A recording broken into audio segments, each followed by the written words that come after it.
agradecer a você que está participando da jornada bíblica, né, do Novo Testamento explicado.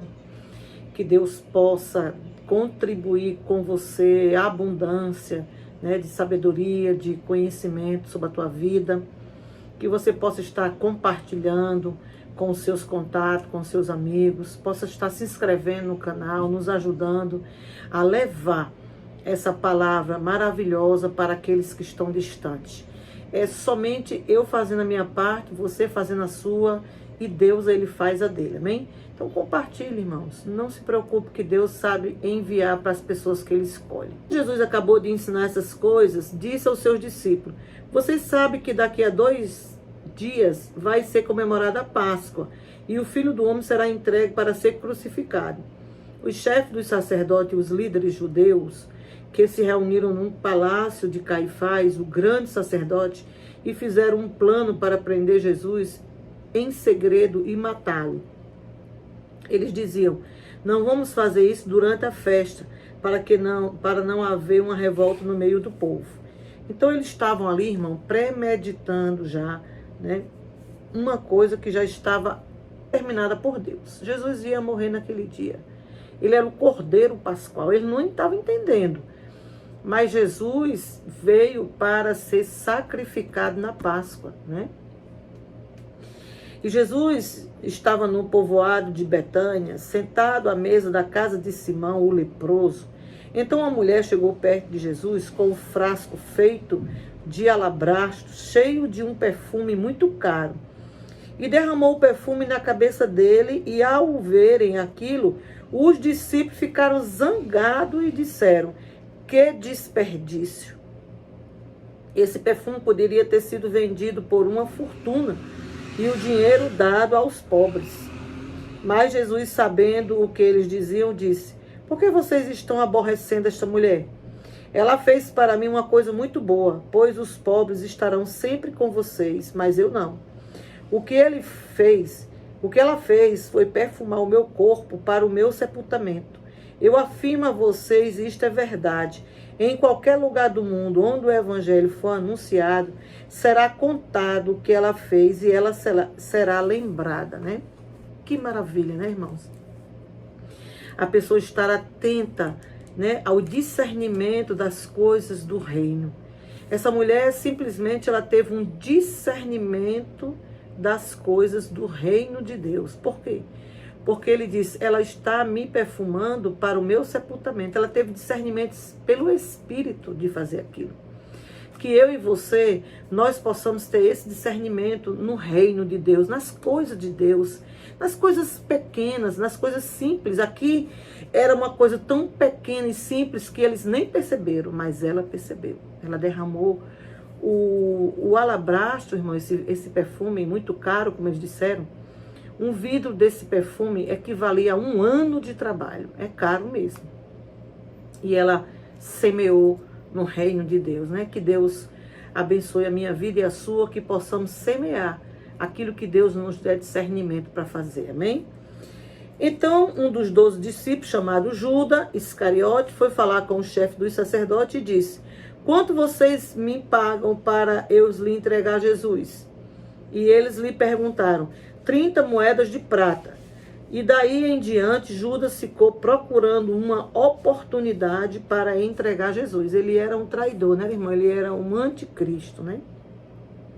Ele estava no meio de Cristo, no meio do discípulo, no meio dos milagres, mas ele era um joio, era do inimigo ele. E no primeiro dia da Páscoa, sem fermento, os discípulos chegaram perto de Jesus e perguntaram: onde é que o Senhor quer que a gente prepare o jantar da Páscoa para o Senhor? E ele respondeu: vá até a cidade, procure um certo homem e diga: mestre, o mestre manda te dizer, a minha hora chegou. Os meus discípulos e eu vamos comemorar a Páscoa em sua casa. E os discípulos fizeram como Jesus havia mandado e prepararam o jantar da Páscoa.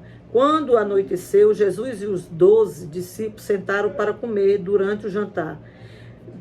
E durante o jantar, Jesus disse: eu afirmo a vocês, e isto é a verdade, um de vocês vai me trair.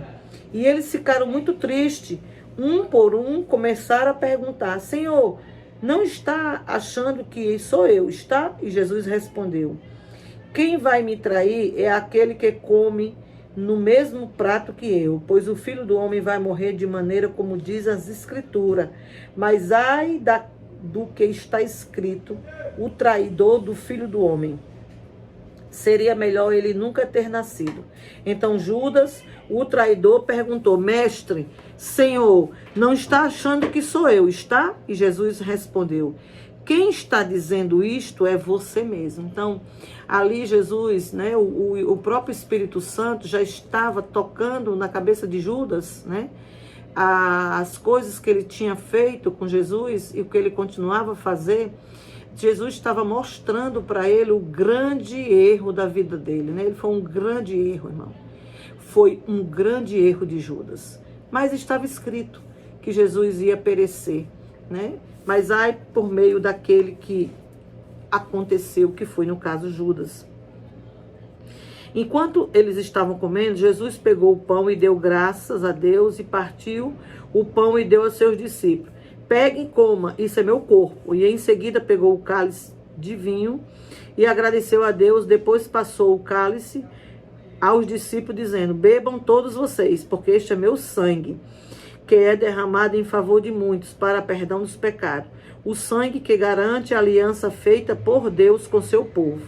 Eu afirmo a vocês que nunca mais beberei deste vinho, até o dia em que beber com vocês um vinho novo no reino do meu Pai.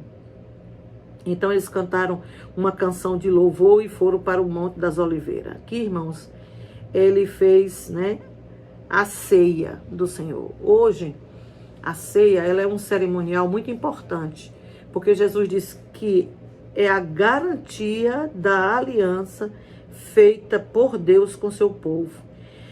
Nós necessitamos ceiar. Se você é de Cristo, se você está em casa, você fica em casa, você só ora, você só lê a Bíblia, você não congrega, não ceia, eu quero convidar você que todos os domingos nós estamos aqui, ceia de manhã e de noite. Por quê? Porque Jesus disse que quem não comer da carne e não beber do sangue não tem a vida.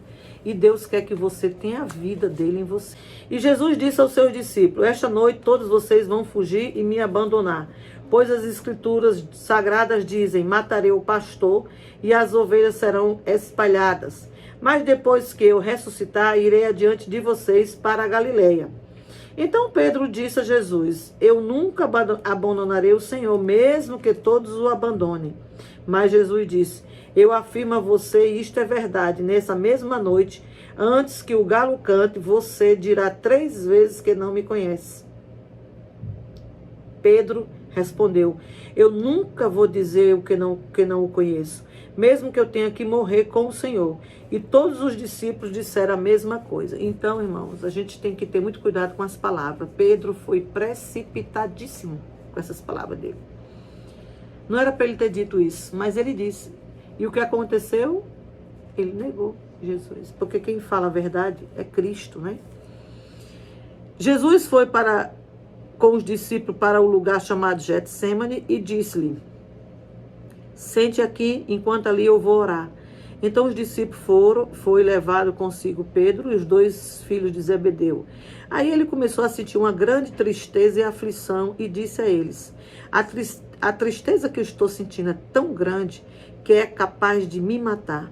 Fique aqui vigiando comigo. E ele foi um pouco mais adiante, ajoelhou-se, encostou o rosto no chão e orou: meu Pai, se possível, afaste de mim este cálice de sofrimento. Porém, não seja feito o que eu quero, mas o que o Senhor quer. E depois voltou ao encontro dos discípulos e encontrou eles dormindo. E disse a Pedro: será que vocês não podem vigiar comigo nem uma hora?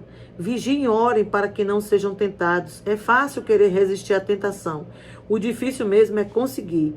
E pela 2ª vez Jesus foi e orou, dizendo: meu Pai, se este cálice de sofrimento não pode ser afastado de mim, sem que eu o beba, então que seja feita a tua vontade. Ele voltou de novo e encontrou os discípulos dormindo. Eles estavam com sono e não conseguiam ficar com os olhos abertos.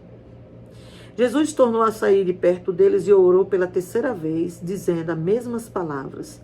Então voltou onde estavam os discípulos e ele lhe perguntou: vocês ainda estão dormindo, descansando? Olhem, chegou a hora, e o Filho do Homem está sendo entregue nas mãos dos maus. Levante-se e vamos embora. Veja, ali vem chegando o homem que está me traindo. Jesus estava, sentindo a dor do sofrimento que ele ia enfrentar. Pela minha vida, pela tua vida, irmão. Por isso nós temos que louvá-lo muito, muito. Termos um coração de gratidão pelo sofrimento que ele teve, pela nossa vida. Porque esse sofrimento aqui que ele teve foi por mim e por você. E nós precisamos reconhecer isso, irmão. É necessário que você e eu, nós possamos reconhecer o sacrifício de Cristo. E ainda estava falando quando chegou Judas, um dos 12, e vinha com ele uma grande multidão armada com espadas e porretes, e que tinha sido mandado pelos chefes dos sacerdotes e pelos líderes judeus.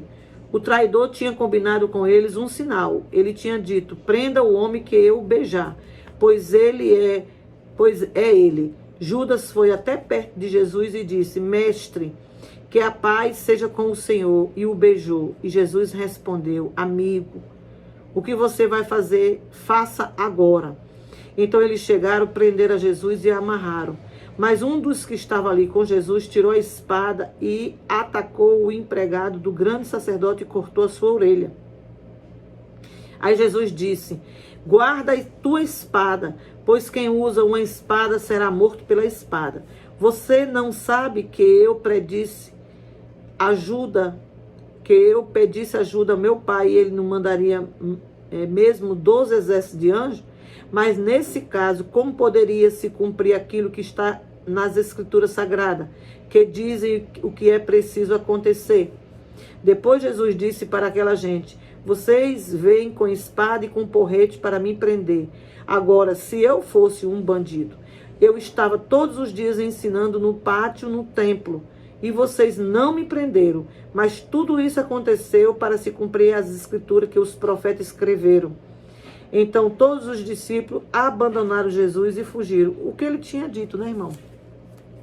Que iria acontecer. Tudo isso, irmão, estava escrito nos evangelhos e no Novo Testamento todo tinha a profecia que o Filho do Homem ia perecer.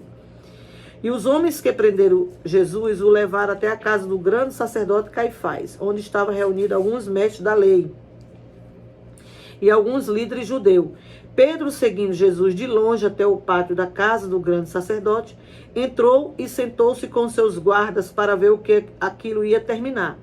E os chefes dos sacerdotes e todo o conselho superior estavam procurando alguma acusação falsa contra Jesus a fim de condená-lo à morte. Mas não puderam encontrar nada contra ele, embora muitos se levantassem para dizer mentira a respeito dele. Afinal, 2 homens se apresentaram e disseram: este homem afirmou, e eu posso destruir o templo de Deus e construí-lo de novo em 3 dias.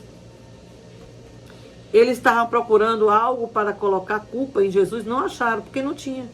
Então eles disseram, Jesus disse: eu vou destruir esse templo e vou reerguer em 3 dias. Jesus estava falando do nosso templo. Eu sou templo, você é templo. Aquele de pedra, que eles passaram 40 anos, Jesus ia destruir, porque o que ia valer para Deus agora é a casa de Deus aqui, ó. Você é a casa de Deus. Deus fez em 3 dias. Aí o grande sacerdote levantou e perguntou a Jesus: você não sabe se defender da acusação? Mas Jesus ficou calado. Então o grande sacerdote tornou a perguntar: em nome do Deus vivo, eu exijo que você diga para nós, você é o Messias, filho de Deus?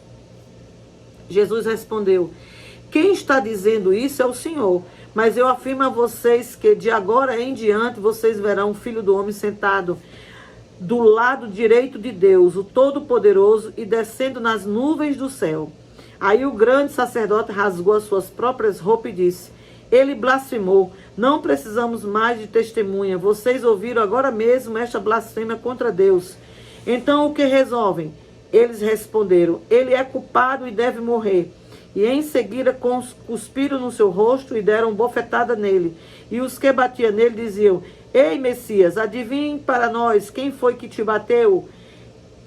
Eles ficaram zombando de Jesus, ficaram né, cuspiram nele, ficaram agredindo Jesus fisicamente. Pedro estava sentado do lado de fora do pátio, quando uma das empregadas chegou perto dele e disse: você também estava com Jesus na Galileia. Mas ele negou diante de todos, dizendo: eu não sei o que vocês estão falando. Depois foi para a entrada do pátio. Outra empregada ouviu e disse às pessoas que estavam ali: esse também estava com Jesus o Nazareno. Pedro outra vez respondeu: juro que não conheço esse homem.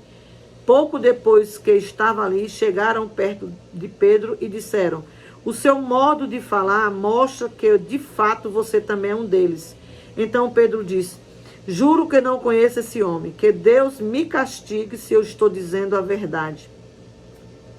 E naquele instante o galo cantou. E Pedro lembrou que Jesus tinha dito: antes que o galo cante, você dirá 3 vezes que não me conhece. Então Pedro saiu dali e chorou amargamente. Então, irmão, ele foi tomado de um arrependimento muito grande. Aqui a gente vê a diferença entre o arrependimento e o remorso. No 27, nós vamos ver o remorso de Judas. Aqui, o arrependimento de Pedro. Pedro ficou amargamente chorando, desesperado do que ele tinha pecado contra Deus. E cumpriu-se a palavra que Jesus tinha dito: tu vai me negar 3 vezes, até o galo cantar. E aconteceu. Amém? Por quê? Porque Jesus era profeta. E Jesus sabia todos os desígnios do coração dos homens. E sabia tudo que Deus queria para aquele tempo. Jesus veio no tempo de resgatar o sopro de vida da humanidade. Resgatar a vida espiritual. E era esse sacrifício que ele tinha que pagar. E Deus, né, tem levantado a sua igreja nesses últimos tempos para proclamar o sopro de vida dele. Através de mim, através de você, através do Evangelho. Amém?